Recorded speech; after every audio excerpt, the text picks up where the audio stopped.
Hello my students, आप लोग कैसे हैं। उम्मीद करता हूं कि आप लोग बहुत ही बढ़िया होंगे। ठीक है, तो आज की इस वीडियो में हम लोग क्लास 12th की इकोनॉमिक्स यानी अर्थशास्त्र के आज हम लोग टॉप वीवीआई ऑब्जेक्टिव आज हम लोग करने वाले हैं। ठीक है, तो इस वीडियो में हम लोग 63 ऑब्जेक्टिव कंप्लीट करने वाले हैं, यानी याद करने वाले हैं 63 ऑब्जेक्टिव को।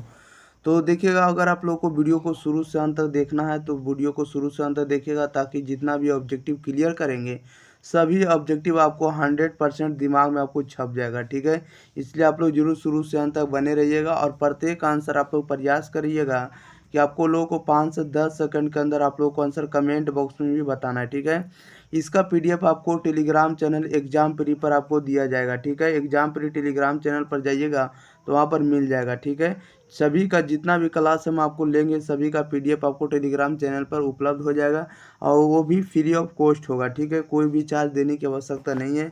तो आप लोग जल्दी से जल्दी जुड़ जाइए और दोस्तों के पास भी इस वीडियो को जरूर शेयर कर दिएगा, ताकि और भाई बहन आपके जुड़ जाएं। ठीक है, और एग्ज़ाम में आप लोग 450 प्लस अंक आप लोग स्कोर करें। ठीक है, हम इस पर प्रयास करें कि सभी विषय का आपको ऑब्जेक्टिव और सब्जेक्टिव दोनों तरह का वीडियो आपको अवेलेबल कर दें। ओके, चलिए तो हम लोग स्टार्ट करते हैं। इकोनॉमिक्स यानी अर्थशास्त्र के चैप्टर नंबर फर्स्ट है, जिसका नाम है परिचय। परिचय बोले तो इंट्रोडक्शन। ठीक है, चैप्टर नंबर फर्स्ट का नाम है परिचय। तो देखिएगा फर्स्ट क्वेश्चन में क्या करा है। फर्स्ट में कह रहा है कि निम्न में कौन अर्थव्यवस्था की पूंजी है। बताइएगा, निम्न में से कौन अर्थव्यवस्था की पूंजी है। तो अर्थव्यवस्था की जो पूंजी आपको देखिएगा, अर्थव्यवस्था की पूंजी आपको भवन है, कार्यालय का स्थान है और सड़क, सेतु, हवाई अड्डा है। ये सभी जो है आपको अर्थव्यवस्था के लिए पूंजी का ही काम करता है। ठीक है, इसलिए इसका राइट आंसर आप लोग डी लगाइएगा, इनमें से सभी। 2 नंबर में कह रहा है कि एक समाजवादी अर्थव्यवस्था का मूल उद्देश्य होता है। बताइएगा, एक समाजवादी अर्थव्यवस्था का मूल उद्देश्य क्या होता है। तो मूल उद्देश्य होता है अधिकतम लोक कल्याण करना। Option number B right answer हो जाएगा। नेक्स्ट क्वेश्चन देखते हैं। क्वेश्चन नंबर देखिएगा आप लोग 3 नंबर की ओर। 3 नंबर में कह रहा है कि किस अर्थव्यवस्था में कीमत तंत्र के आधार पर निर्णय लिए जाते हैं। बताइएगा, किस अर्थव्यवस्था में कीमत तंत्र के आधार पर निर्णय लिए जाते हैं। तो यह लिए जाते हैं आपको पूंजीवादी अर्थव्यवस्था में। Option number B right answer हो जाएगा। 4 नंबर में कह रहा है कि निम्न में कौन समाजवादी अर्थव्यवस्था की विशेषता नहीं है। बताइएगा, निम्न में से कौन समाजवादी अर्थव्यवस्था की विशेषता नहीं है। कौन नहीं है। तो आर्थिक स्वतंत्रता नहीं है। Option number B right answer हो जाएगा। क्वेश्चन नंबर 5 में कह रहा है कि अर्थशास्त्र का अध्ययन व्यष्टि अर्थशास्त्र एवं समष्टि अर्थशास्त्र में किस वर्ष विभाजित हुआ। बताइएगा, अर्थशास्त्र का अध्ययन व्यष्टि अर्थशास्त्र एवं समष्टि अर्थशास्त्र में किस वर्ष विभाजन हुआ या विभाजित हुआ। तो यह विभाजित हुआ आपको 1933 ईस्वी में।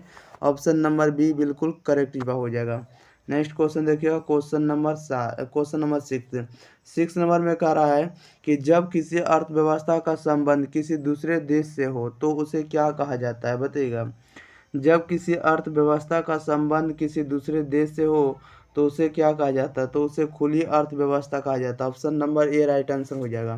क्वेश्चन नंबर 7 में कह रहा है कि आर्थिक वृद्धि की अवधारणा अर्थशास्त्र में किनके द्वारा प्रस्तुत की गई है। बताइएगा, आर्थिक वृद्धि की अवधारणा अर्थशास्त्र में किनके द्वारा प्रस्तुत की गई है।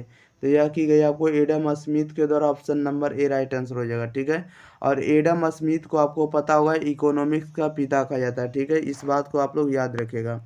नेक्स्ट क्वेश्चन देखते हैं। Question number 8। क्वेश्चन नंबर 8 में कह रहा है कि व्यवस्था का जोखिम सहने के बदले में उद्यमी क्या प्राप्त करता है। बताइएगा, कह रहा है कि व्यवस्था का जोखिम सहने के बदले में उद्यमी क्या प्राप्त करता है। तो लाभ प्राप्त करता है। Option number D right answer हो जाएगा। 9 में कह रहा है निम्नांकित में से कौन प्राथमिक क्षेत्र के अधीन आता है। बताइएगा, निम्नांकित में से कौन जो है प्राथमिक क्षेत्र के अधीन आता है। तो कृषि आता है। Option number A right answer हो जाएगा। 10 में कह रहा है निम्नलिखित में से कौन सेवा तृतीय क्षेत्र से संबंधित है। निम्नलिखित में से कौन जो है सेवा तृतीय क्षेत्र से संबंधित है। तो तृतीय क्षेत्र से संबंधित होता है संचार। Option number C right answer हो जाएगा। संचार को ही हम लोग बोलते हैं संवाद वाहन। ठीक है, संवाद मतलब बातचीत और वाहन मतलब कि यंत्र। ठीक है, बातचीत करने वाला यंत्र को हम लोग क्या कहते हैं, संचार कहते हैं। क्वेश्चन नंबर देखिएगा आप लोग 11 नंबर में कह रहा है कि माइक्रोस निम्नांकित में से किससे संबंधित है। बताइएगा, माइक्रोस जो है निम्नांकित में से किससे संबंधित है। तो माइक्रोस संबंधित है आपको ग्रीक शब्द से। Option number B right answer हो जाएगा। 12 में कह रहा है कि सूक्ष्म अर्थशास्त्र का अध्ययन क्षेत्र है, बताइएगा सूक्ष्म अर्थशास्त्र का अध्ययन क्षेत्र है कौन सा होगा।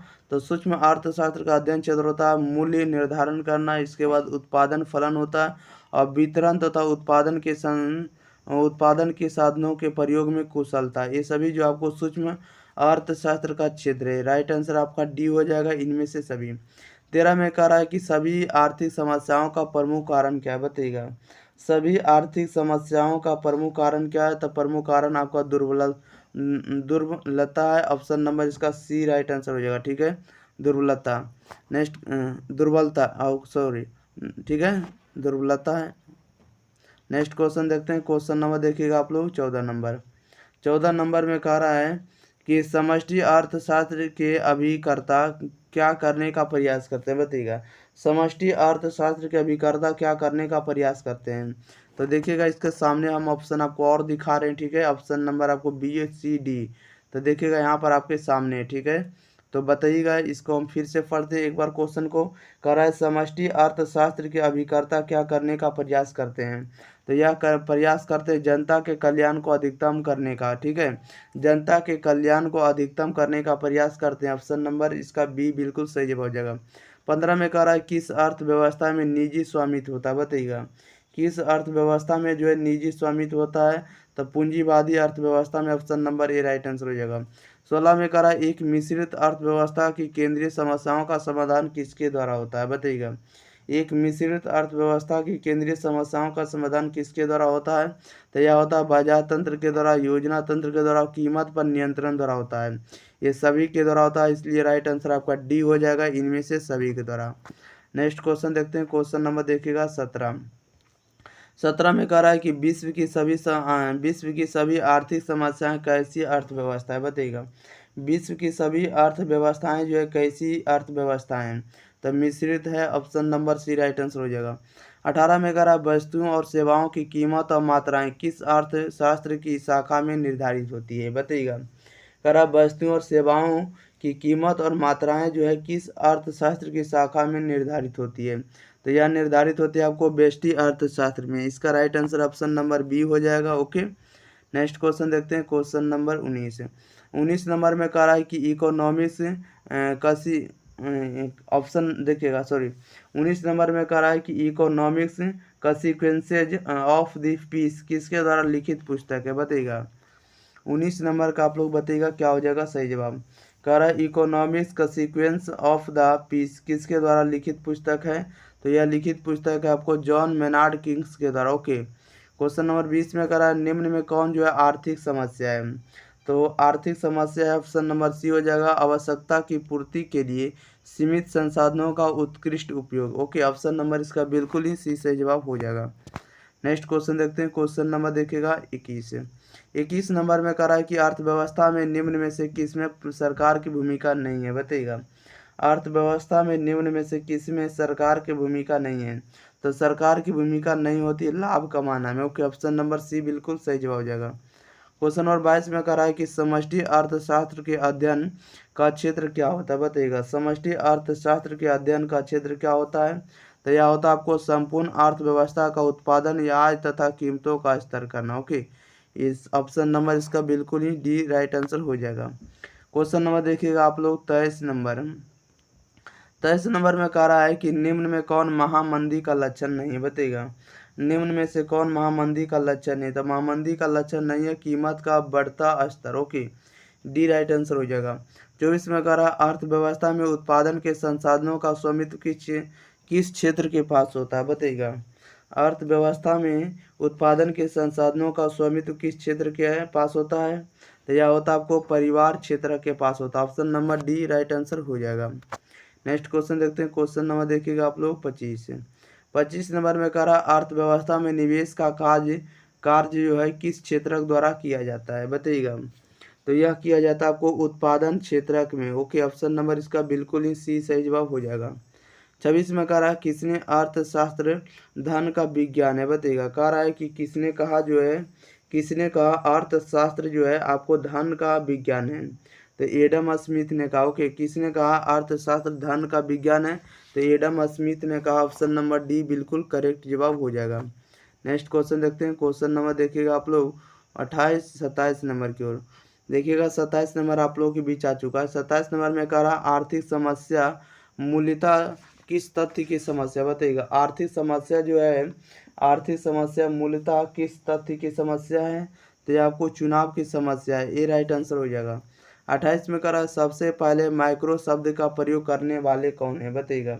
तो सबसे पहले माइक्रो शब्द का प्रयोग करने वाले आपको रैगनर फ्रीस है। कौन है? रैगनर फ्रीस, डी राइट आंसर हो जाएगा। नेक्स्ट क्वेश्चन देखते हैं। क्वेश्चन नंबर देखिएगा 29। 29 नंबर में कह रहा है कि निम्न में से किस अर्थ व्यवस्था में निजी क्षेत्र एवं सार्वजनिक क्षेत्र दोनों का सह अस्तित्व होता है, बताइएगा। निम्न में से किस अर्थव्यवस्था में निजी क्षेत्र एवं सामाजिक क्षेत्र सार्वजनिक क्षेत्र दोनों का सह अस्तित्व होता है, तो यह होता है आपको मिश्रित अर्थव्यवस्था में, बी राइट आंसर हो जाएगा। तो इसमें कह रहा है किस अर्थव्यवस्था में निजी संपत्ति के अस्तित्व एवं प्रधानता पाई जाती है, बताइएगा। कह रहा है किस अर्थव्यवस्था में निजी संपत्ति के अस्तित्व एवं प्रधानता पाई जाती है, तो यह पाई जाती है आपको पूंजीवादी में, सी राइट आंसर हो जाएगा। नेक्स्ट क्वेश्चन ले लेते हैं। Question number 31। 31 नंबर आप लोगों के बीच प्रश्न आ चुका है। 31 नंबर में कह रहा है कि अर्थव्यवस्था की केंद्रीय समस्या कौन सी है, बताइएगा। अर्थव्यवस्था की केंद्रीय समस्या जो है आपको अर्थव्यवस्था की केंद्रीय समस्या जो है आपको साधनों का आवंटन है, इसके बाद साधनों का कुशलतम उपयोग है और आर्थिक विकास है। ये सभी जो आपको अर्थव्यवस्था का केंद्रीय समस्या को दर्शाता है, डी राइट आंसर हो जाएगा इनमें से सभी। 32 में कह रहा है कि व्यष्टि अर्थशास्त्र अध्ययन करता है, बताइएगा। व्यष्टि अर्थशास्त्र जो है किसका अध्ययन करता है, तो यह करता है व्यक्तिगत इकाई का। 33 नंबर में कह रहा है एक व्यक्ति के पास संसाधन होते हैं, बताइएगा। एक व्यक्ति के पास संसाधन होते हैं तो सीमित होते हैं, बी राइट आंसर हो जाएगा। नेक्स्ट क्वेश्चन देखते हैं। क्वेश्चन नंबर देखिएगा 34। 34 नंबर में कह रहा है कि पूंजीवादी अर्थव्यवस्था के केंद्रीय समस्या का समाधान होता है, बताइएगा। पूंजीवादी अर्थव्यवस्था के केंद्रीय समस्या का समाधान होता है, तो यह होता है पूंजीपति के द्वारा, डी राइट आंसर हो जाएगा। 35 में कह रहा है वह तालिका जिसमें उपभोक्ता द्वारा विभिन्न कीमतों पर मांगी गई मात्राओं को दर्शाया जाता है उसे क्या कहते हैं, बताइएगा। कह रहा है इसमें कह रहा है कि वह तालिका जिसमें उपभोक्ता द्वारा विभिन्न कीमतों पर मांगी गई मात्राओं को दर्शाया जाता है उसे क्या कहते हैं, तो उसे कहते हैं उपभोक्ता मांग अनुसूची कहते हैं, बी राइट आंसर हो जाएगा। नेक्स्ट क्वेश्चन देखते हैं। क्वेश्चन नंबर देखिएगा 36। 36 नंबर में कह रहा है निम्नलिखित में से कौन सी आर्थिक क्रियाएं अर्थशास्त्र की अध्ययन सामग्री के अंतर्गत सम्मिलित की जाती है, सॉरी बताइएगा। 36 का आंसर बताइएगा क्या हो जाएगा। निम्नलिखित में से कौन सी आर्थिक क्रियाएं जो है अर्थशास्त्र की अध्ययन सामग्री के अंतर्गत सम्मिलित की जाती है, तो यह सम्मिलित की जाती है आपको असीमित आवश्यकताओं से जुड़ी आर्थिक क्रियाएं और सीमित संसाधनों से जुड़ी आर्थिक क्रियाएं, ये दोनों को शामिल किया जाता है। राइट आंसर आपका सी हो जाएगा, ए और बी दोनों। 37 में कह रहा है निम्नलिखित में से कौन उत्पत्ति का साधन नहीं, बताएगा। निम्नलिखित में से कौन जो है उत्पत्ति का साधन नहीं है, तो मुद्रा नहीं है, सी राइट आंसर हो जाएगा। नेक्स्ट क्वेश्चन देखते हैं। क्वेश्चन नंबर देखिएगा आप लोग 38। 38 नंबर में कह रहा है कि अर्थव्यवस्था की केंद्रीय समस्या कौन सी है, बताइएगा। अर्थव्यवस्था की केंद्रीय समस्या है कि आपको क्या उत्पादन हो, कैसे उत्पादन हो और उत्पादित वस्तु का वितरण कैसे हो, ये सभी जो आपको अर्थव्यवस्था की केंद्रीय समस्या है। ओके, राइट आंसर आपका डी हो जाएगा इनमें से सभी। 39 नंबर में कह रहा है कि व्यष्टि अर्थशास्त्र अध्ययन करता है, बताइएगा। व्यष्टि अर्थशास्त्र अध्ययन है, तो यह अध्ययन एक विशिष्ट फर्म का है। ओके, राइट आंसर सी हो जाएगा। नेक्स्ट क्वेश्चन देखते हैं। Question number 40। 40 नंबर में कह रहा है वह तालिका जिसमें उत्पादक द्वारा विभिन्न कीमतों पर बेची गई मात्राओं को दर्शाया जाता है उसे कहते हैं, बताइएगा। वह तालिका जिसमें उत्पादक द्वारा विभिन्न कीमतों पर बेची गई मात्राओं को दर्शाया जाता है उसे क्या कहते हैं, तो उसे कहते हैं उत्पादक पूर्ति अनुसूची कहते हैं। राइट आंसर डी हो जाएगा। 41 में कह रहा है निम्न में किस अर्थव्यवस्था में कीमत एवं नियोजन तंत्र मिलकर केंद्रीय समस्याओं का समाधान किया जाता है, तो यह किया जाता है आपको पूंजीवादी अर्थव्यवस्था के साथ समाधान किया जाता है। ओके, राइट आंसर आपका सी हो जाएगा। नेक्स्ट देखते हैं। क्वेश्चन नंबर देखिएगा 42 नंबर। 42 नंबर आप लोगों के बीच आ चुका है प्रश्न। 42 नंबर में कह रहा है कि विभिन्न कीमतों पर बाजार में मौजूद सभी उत्पादकों द्वारा बेचे जाने वाली मात्राओं को दर्शाने वाली तालिका को कहते हैं, बताइएगा। विभिन्न कीमतों पर बाजार में मौजूद सभी उत्पादकों द्वारा बेची जाने वाली मात्राओं को दर्शाने वाली तालिका को क्या कहते हैं? उसे कहते हैं बाजार पूर्ति अनुसूची। ओके, ऑप्शन नंबर सी हो जाएगा बाजार पूर्ति अनुसूची। 43 में करा निम्न में से कौन अर्थव्यवस्था की केंद्रीय समस्या नहीं? बताइएगा निम्न में से कौन जो अर्थव्यवस्था की केंद्रीय समस्या नहीं है? तो ऑप्शन नंबर इसका बी हो जाएगा विदेश व्यापार कैसे बढ़े। ओके, ऑप्शन नंबर बी बिल्कुल सही जवाब हो जाएगा। नेक्स्ट क्वेश्चन देखते हैं। क्वेश्चन नंबर 44 आप लोगों के बीच आ चुका है। 44 नंबर में करा विभिन्न कीमतों पर बाजार में मौजूद सभी उपभोक्ताओं द्वारा खरीदी जाने वाली मात्राओं को दर्शाने वाली तालिका को कहते हैं? बताइएगा करा विभिन्न कीमतों पर बाजार में मौजूद सभी उपभोक्ताओं द्वारा खरीदी जाने वाली मात्राओं को दर्शाने वाली तालिका को क्या कहते हैं? उसे कहते हैं बाजार मांग अनुसूची कहते हैं। डी राइट आंसर हो जाएगा। 45 में करा अर्थव्यवस्था को वर्गीकृत किया जा सकता है? तो अर्थव्यवस्था को वर्गीकृत किया जा सकता है पूंजीवादी या बाजार अर्थव्यवस्था के रूप में, या मिश्रित अर्थव्यवस्था के रूप में, या केंद्रीकृत, नियोजित या समाजवादी अर्थव्यवस्था के रूप में। ठीक है, हम लोग इस सभी के रूप में हम लोग इसे क्या कर सकते हैं? वर्गीकृत कर सकते हैं, क्लासिफिकेशन कर सकते हैं। Right answer option number D हो जाएगा, इनमें से सभी। नेक्स्ट क्वेश्चन देखते हैं। क्वेश्चन नंबर देखिएगा 46 नंबर में कह रहा है कि लोग प्रयास करते हैं। बताइएगा लोग जो है प्रयास करते हैं, लोग प्रयास करते हैं अपने संसाधनों का सर्वोच्च रूप से उपयोग करने का। राइट आंसर सी हो जाएगा। क्वेश्चन नंबर 47 में कह रहा है कि उपभोग के वक्त विभिन्न वस्तुओं का चयन करते वक्त एक उपभोक्ता विवेकशील होता है। बताइएगा कह रहा है कि उपभोग के वक्त विभिन्न वस्तुओं का चयन करते वक्त एक उपभोक्ता विवेकशील होता है। तो यह होता है जब वह रुचि व अभिरुचियों के अनुरूप चयन करता है। राइट आंसर सी हो जाएगा। नेक्स्ट क्वेश्चन लेते हैं। क्वेश्चन नंबर देखिएगा 48 नंबर में कह रहा है किसने कहा अर्थव्यवस्था कभी वास्तविक ज्ञान नहीं होता और कभी आदर्श ज्ञान नहीं? बताइएगा कह रहा है किसने कहा अर्थव्यवस्था कभी वास्तविक ज्ञान नहीं होता है और कभी आदर्श विज्ञान? ऑप्शन नंबर बी ने कहा, फ्रेडमैन ने कहा। ओके, 49 में कह रहा है निम्न अर्थशास्त्री में से कौन कल्याणवादी विचारधारा के नहीं है? बताइएगा निम्न अर्थशास्त्री में से कौन जो है कल्याणवादी विचारधारा के नहीं है? कौन नहीं है? तो जेबी से नहीं है। ओके, ए राइट आंसर हो जाएगा। 50 में कह रहा है कि व्यष्टि अर्थशास्त्र में सम्मिलित होती है। बताइएगा व्यष्टि अर्थशास्त्र में सम्मिलित होती है तो व्यक्तिगत इकाई होता है शामिल, छोटे छोटे चर होते हैं और व्यक्तिगत मूल्य निर्धारण शामिल होता है। ये सभी शामिल होता है। राइट आंसर डी हो जाएगा, उपरोक्त सभी। नेक्स्ट क्वेश्चन देखते हैं। क्वेश्चन नंबर देखिएगा 51 नंबर में कह रहा है कि उपभोक्ता व्यवहार का अध्ययन किया जाता है। बताइएगा उपभोक्ता व्यवहार का अध्ययन किया जाता है तो सूक्ष्म अर्थशास्त्र में किया जाता है। ये राइट आंसर हो जाएगा। 52 में कह रहा है कि व्यष्टि अर्थशास्त्र का वैकल्पिक नाम है। बताइएगा व्यष्टि अर्थशास्त्र में कह रहा है कि व्यष्टि अर्थशास्त्र का वैकल्पिक नाम क्या है? तो कीमत सिद्धांत है। सी राइट आंसर हो जाएगा। 53 में कह रहा है कि व्यष्टि अर्थशास्त्र की शाखाएं कौन सी है? बताइएगा व्यष्टि अर्थशास्त्र की शाखाएं कौन सी है? तो यह आपको वस्तु कीमत निर्धारण है, साधन कीमत निर्धारण है, आर्थिक कल्याण है। ठीक है, ये सभी जो आपको व्यष्टि अर्थशास्त्र की शाखा है। राइट आंसर आपका डी हो जाएगा, उपरोक्त सभी। नेक्स्ट क्वेश्चन लेते हैं। क्वेश्चन नंबर देखिएगा 54 नंबर में कह रहा है कि उत्पादन के निम्न में से कौन से साधन है? बताइए उत्पादन के निम्न में से कौन से साधन है? तो आपको भूमि है, श्रम है, पूंजी, ये सभी जो उत्पादन के साधन है। राइट आंसर आपका डी हो जाएगा, उपरोक्त सभी। 55 में कह रहा आर्थिक क्रियाओं के अध्ययन के संदर्भ में अर्थशास्त्र को दो शाखाओं यानी व्यष्टि और समष्टि में निम्न में से किसने विभाजित किया? बताइएगा कह रहा है कि आर्थिक क्रियाओं के उत्पादन के संदर्भ में अर्थशास्त्र को दो शाखाओं व्यष्टि और समष्टि में निम्न में से किसने विभाजित किया है? तो यह किया आपको रैगनर फ्रीस ने किया। Option number C right answer हो जाएगा।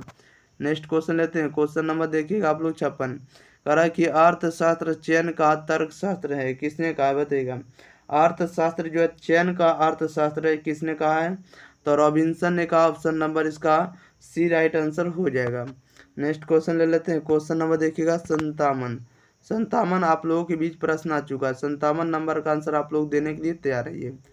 क्वेश्चन नंबर 57 में कह रहा है कि अर्थशास्त्र के जनक कौन थे, बताइएगा। अर्थशास्त्र के जनक कौन थे, तो एडम स्मिथ थे, option number C right answer हो जाएगा। 58 में कह रहा अर्थशास्त्र की कल्याण संबंधी परिभाषा के जन्मदाता थे, बताइएगा। अर्थशास्त्र की कल्याण संबंधी परिभाषा के जन्मदाता कौन थे, तब मार्शल थे, option number B right answer हो जाएगा। 59 में कह रहा है किसके अनुसार अर्थशास्त्र मानव कल्याण का विज्ञान है, बताइएगा। कह रहा है किसके अनुसार जो है अर्थशास्त्र मानव कल्याण का विज्ञान है, तो ये आपको ए मार्शल के अनुसार है, option number A right answer हो जाएगा। नेक्स्ट क्वेश्चन ले लेते हैं। क्वेश्चन नंबर देखिएगा 60 नंबर में देखिए क्या कह रहा है। 60 नंबर में कह रहा है कि व्यष्टि अर्थशास्त्र में निम्न में से किसका अध्ययन किया जाता है, बताइएगा।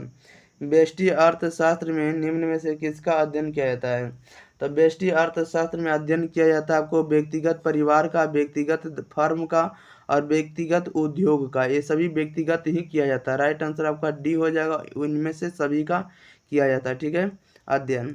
61 में कह रहा है अंग्रेजी शब्द मैक्रो ग्रीक भाषा मैक्रोज से लिया गया, जिसका अर्थ है क्या है, बताइएगा। कहता है अंग्रेजी शब्द जो है मैक्रो ग्रीक भाषा मैक्रोज से लिया गया है, जिसका अर्थ क्या होता है, जिसका अर्थ होता है व्यापक होता है, बी राइट आंसर हो जाएगा। नेक्स्ट क्वेश्चन ले लेते हैं। क्वेश्चन नंबर देखिएगा आप लोग सीधे 62 नंबर। कह रहा है किस अर्थ व्यवस्था में कीमत यंत्र के आधार पर निर्णय लिए जाते हैं, बताइएगा। किस अर्थव्यवस्था में कीमत यंत्र के आधार पर निर्णय लिए जाते हैं, तो पूंजीवादी, option number B right answer हो जाएगा। 63 में कह रहा है कि समष्टि अर्थशास्त्र के अंतर्गत निम्न में से किसका अध्ययन किया जाता है, बताइएगा। समष्टि अर्थशास्त्र के अंतर्गत निम्न में से किसका अध्ययन किया जाता है, तो यह अध्ययन किया जाता है राष्ट्रीय आय का, पूर्ण रोजगार का और कुल उत्पादन का। ये सभी आपको क्या है, तो आपको समष्टि अर्थशास्त्र के अंतर्गत हम लोग अध्ययन करते हैं, ठीक है। राइट आंसर आपका डी हो जाएगा, उपरोक्त में से सभी का। ओके, चलिए तो इस वीडियो में आप लोगों के जितना भी ऑब्जेक्टिव था सभी के सभी ऑब्जेक्टिव आपको 100% हम आपको क्लियर करवा दिए, ठीक है। तो आप लोग वीडियो को एक बार दोस्तों के पास जरूर शेयर कर दिएगा। आप लोगों का काम रहेगा कि इस वीडियो को जो भी दोस्त भाई बहन इकोनॉमिक्स लिए होंगे उनके पास जरूर इस वीडियो को पहुंचा दीजिएगा, ठीक है। अगर आप लोग न्यू स्टूडेंट हैं, चैनल पर नए आए हैं, न्यू स्टूडेंट है, नए चैनल पर न्यू बार आए, पहली बार आए, तो आप लोग चैनल को आप लोग एक बार जरूर सब्सक्राइब कर दिएगा, ठीक है। आप लोग जरूर इस चैनल को सपोर्ट करिए और आप लोग प्यार बनाए रखिए, ठीक है, जिस प्रकार से आप लोग बनाए रख रहे हैं। तो चलिए तो मिलते हैं हम लोग इसी के साथ अगले वीडियो में, तब तक thank you for watching this video, धन्यवाद।